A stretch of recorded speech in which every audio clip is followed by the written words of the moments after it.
Olá, bom dia, amigos e amigas do canal. Dica de hoje. Hoje são 28 de outubro de 2016 e por um motivo excepcional eu vou fazer um segundo vídeo no dia de hoje. Nós vamos falar sobre siderurgia e mineração. Qual dessas empresas desse setor de siderurgia e mineração é a melhor? Entre Usiminas, CSN, Gerdau e Vale do Rio Doce. No final, a gente vai escolher uma delas que é a melhor. Então, eu espero que vocês fiquem conosco até o final do vídeo. Vamos primeiro falar sobre o setor de siderurgia e mineração. Como eu sempre faço em todos os meus vídeos, a gente acaba sempre tendo um próprio checklist. Esse setor de siderurgia e mineração ele era um dos setores mais rentáveis na década passada. Assim como hoje o setor queridinho da Bolsa é o setor bancário e até um tempo atrás era o setor de serviços, o setor de siderurgia e mineração era um dos mais rentáveis da Bolsa na década de 2000, tá? Quando eu falo década de 2000, 2000, 2010. Isso aqui só para ilustrar é o retorno sobre patrimônio líquido das empresas. Gerdau e Usiminas aí já tinham caído um pouco mais antes, elas tinham retornos bem maiores também, acima de 20%. O preço das commodities subia muito naquela época, porque a China crescia 10% ao ano. Quando começou a haver uma diminuição da demanda dos produtos, principalmente da China, em alguns lugares até da Europa e dos Estados Unidos por causa da crise, acabou que o preço das commodities acabou cedendo muito, o que fez com que caísse demais. A gente vai ver o exemplo aqui no minério de ferro.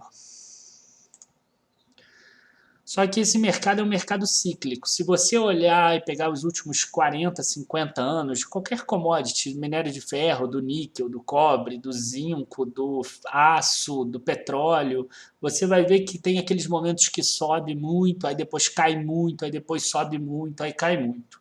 E eu vou mostrar para vocês que foi dado, para mim pelo menos, o start de que esse período de alta não é uma alta pequena, vai ser uma alta duradoura. Então eu tirei da própria Vale aqui a evolução do preço do minério de ferro. No dia, a gente vê que ele chegou aqui em 190 dólares, por volta de fevereiro ou março de 2011. Aí ele foi caindo, caindo, caindo, caindo. Ele chegou numa mínima abaixo de 40 dólares, chegou a 30 e poucos dólares no final do ano passado, no início desse ano. E aí ele foi subindo, tá? Até que dia 18 de outubro ele estava 58 dólares o barril. Hoje é dia 28 de outubro, no Porto da China já estava em 63 dólares o barril, tá? Tá em alta. E é uma alta que parece constante. Depois eu vou passar mais detalhes sobre isso. Crescimento do preço das ações do setor em 2016. Com o aumento do preço das commodities, né, era meio óbvio que o valor das ações delas acabassem crescendo também. Então, quer dizer, se o preço do minério de ferro, por exemplo, subiu de 38 dólares para 63 dólares, cresceu tudo isso, a gente espera que as ações subam também. E você vê que existe uma correlação forte. A Vale, por exemplo, subiu 99%. Outras que estavam mais descontadas subiram mais. Gerdau subiu 127%. Usiminas, que estava muito descontado, chegou a ser negociada a 10%, patrimônio líquido 175%. E mesmo assim a gente vê que elas ainda estão descontadas em relação ao valor patrimonial delas. Excluindo CSN. CSN já está com ágio em relação ao preço sobre o valor patrimonial.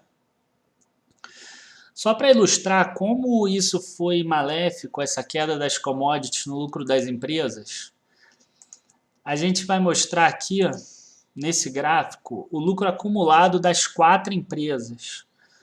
Esse lucro acumulado das 4 empresas era em torno de 30, 40 bilhões de reais, tá? Em 2010 e 2011. E ele foi caindo, caindo, caindo. Em 2015, quando a gente chegou naquele fundo do preço das commodities, as empresas todas geraram prejuízo forte.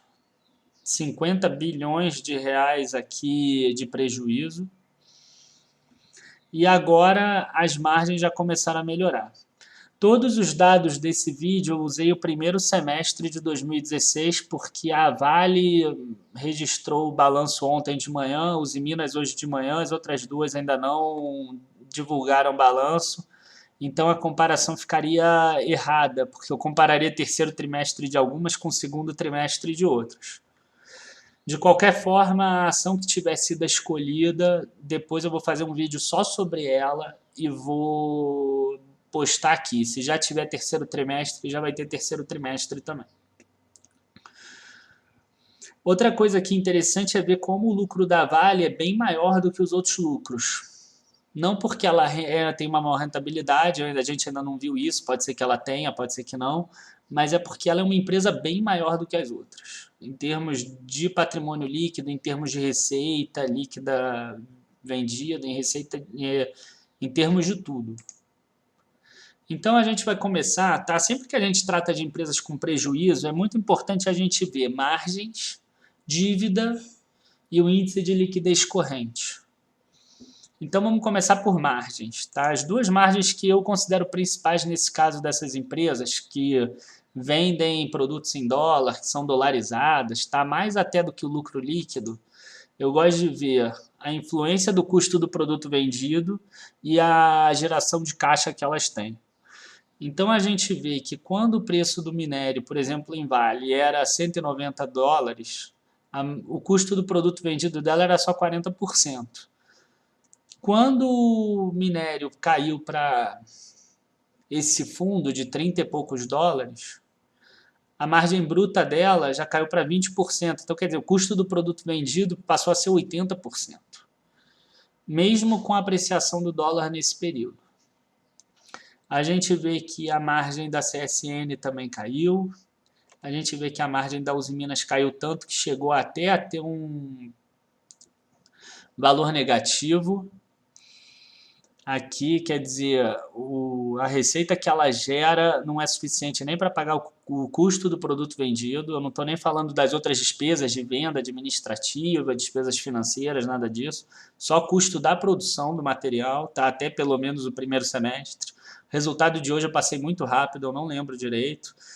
E a Gerdau foi a que menos sentiu isso. E existe um motivo claro para isso, é porque ela foi a única que conseguiu crescer de forma substancial a receita líquida nesse período. A receita líquida em 2010 era de 31 bilhões de reais e passou para 43 bilhões de reais. Então esse aumento de 40% na receita líquida fez com que ela não sentisse tanto quanto as outras, mas é claro que essa queda aqui também é complicada, né? Ela já tem 91% de custo do produto vendido, só 9% para tirar todas as outras despesas. É uma margem bem achatada. E aqui a margem EBITDA. A gente já vê uma recuperação na geração de caixa no primeiro semestre. Em Vale, essa recuperação no terceiro trimestre foi bem interessante, chegou aqui em 35%, 36%. E a margem líquida, que eu não gosto muito de olhar nesse tipo de empresa, mas, enfim, a Vale já mostrou recuperação, a Gerdau também um pouco, a Usiminas mostrou uma recuperação no prejuízo, no caso. Já teve um prejuízo menor.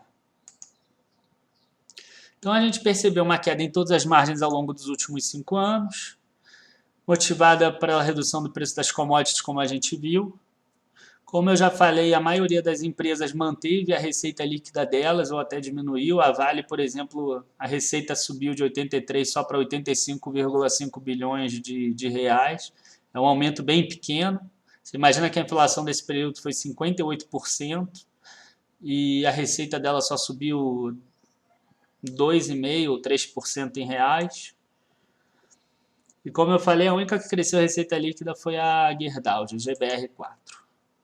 Agora vamos analisar dívidas, tá? Dívida bruta sobre patrimônio líquido e dívida líquida sobre EBITDA. Quem tiver dúvida sobre isso, vai nos vídeos que eu já fiz sobre dívida. Fiz 2 vídeos sobre isso.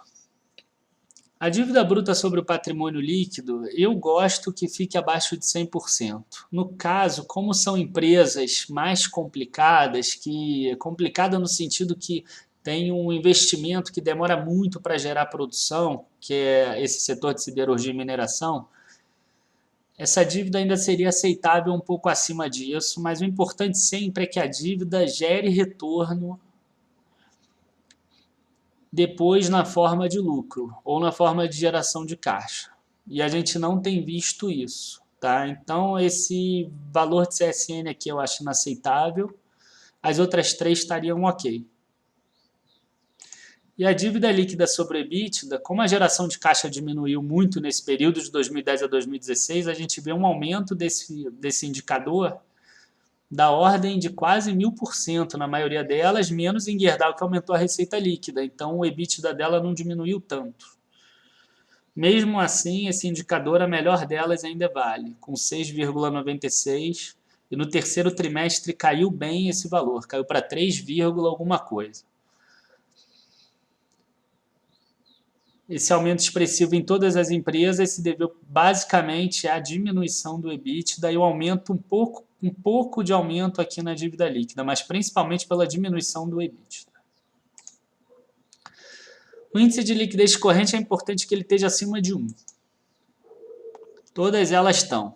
Só tem um destaque um pouco negativo para a Usiminas, que caiu de 3,5 e foi caindo até chegar aqui próximo de 1.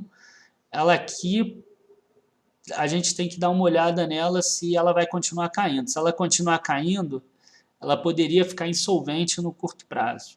Eu acredito que isso não vai acontecer porque o mercado está mostrando recuperação, então supõe-se que ela vai se recuperar também junto com o mercado. E, finalmente, o retorno sobre o patrimônio líquido. A gente vê que as principais empresas aqui já começaram a se recuperar, que é a mesma questão ali do lucro líquido. A CSN teve algum problema no primeiro semestre. E eu já vou abrir para vocês que a escolhida que eu vou colocar na carteira é a Vale. Tá? E peguei o gráfico aqui desde o início do ano de 2016 para fazer algumas considerações, porque não vai ser uma compra simples, não vai ser só comprar a ação. Primeira coisa que eu quero que vocês vejam é o seguinte, a primeira pernada de alta da Vale, ela saiu de R$ 6,50 e foi aqui até perto dos R$ 17. Ela subiu aqui 160%. Depois ela devolveu uma boa parte, ela sempre devolve muito. Depois ela subiu de 11 para 16,50, ela subiu 50%. E aí ela devolveu de 16,50 para 14. Ela devolveu aqui quase 20%, uns 15%. E agora ela já subiu da casa dos 14 até a casa perto dos 21. Quando eu comecei a gravar o vídeo ela estava em 20,84, se eu não me engano. Então a gente não tem como saber se ela está esticada ou não. Por exemplo, se ela subir 160%, ela vai chegar de 14 até 30, por exemplo. Se ela começar a corrigir agora no 21, ela pode cair, por exemplo, 15%, igual acontecer aqui, e ir para 18% e a gente já sair com prejuízo de 15%. Então, por que eu botei essa linha azul aqui, tá? Essa linha azul, ela significa que a gente vai, junto com a ação, comprar opções de venda dela na mesma quantidade. E por que eu botei aqui nesse valor de R$19,50? Se você ver aqui a média de 9 dias dela, exponencial, ela sempre beirou essa média dos 9 dias, nessa alta toda. E nesse momento aqui, ela descolou da média. Então, se ela voltar e fizer uma correção nessa média, espera-se que ela vai até em torno de 19,15. Então eu comprei uma opção de venda aqui no valor de 19,50, porque é possível que essa média suba um pouco também. Ela deve chegar nesse valor de 19,50. Essa opção de venda tem strike. Tem vencimento no dia 21 de novembro, na terceira segunda-feira de novembro. E pelo menos até 21 de novembro, nesse curto prazo, que a gente não sabe se vai ter a correção ou não, a gente fica protegido que o nosso prejuízo máximo vai ser de 20,84 até 19,50, mais o valor que a gente pagar pela opção. Quer dizer, se a ação cair para 16, eu posso exercer ela a 19,50. Se ela cair para 17, eu posso exercer ela a 19,50. Então eu embolso essa diferença e depois, se eu achar conveniente, eu compro mais ações a 17, eu compro mais ações a 16. Então, vamos lá. Carteira, tá? Acho que está muito bem. A Itaú já está subindo 8%, a Copel já passou dos 10% em 18 dias. Vale, eu estou recomendando agora a R$ 20,84. Com essa ressalva, vamos comprar puts dela. Eu espero que essas puts virem pó. Tá? Put é uma opção de venda. Strike dela é 19,50. Se a ação chegar em 23, 24, ou se ela não tiver correção e continuar em 21, a gente vai perder esse 0,45 que a gente colocou. Esse 0,45 é um hedge, é uma proteção, porque ela está muito esticada. É uma proteção de curto prazo, tá? Porque a gente está procurando empresas com bons fundamentos, mas também a gente não quer entrar numa ação e perder 15% de cara. Vale tem bons fundamentos, mas ela está esticada. Como eu não sei até onde ela vai esticar, eu compro e compro uma proteção junto. Então, no fundo, a gente vai gastar R$ 20,84 mais 45 centavos da put. Dá no total 21, 24, 21 e 29. E a gente tem um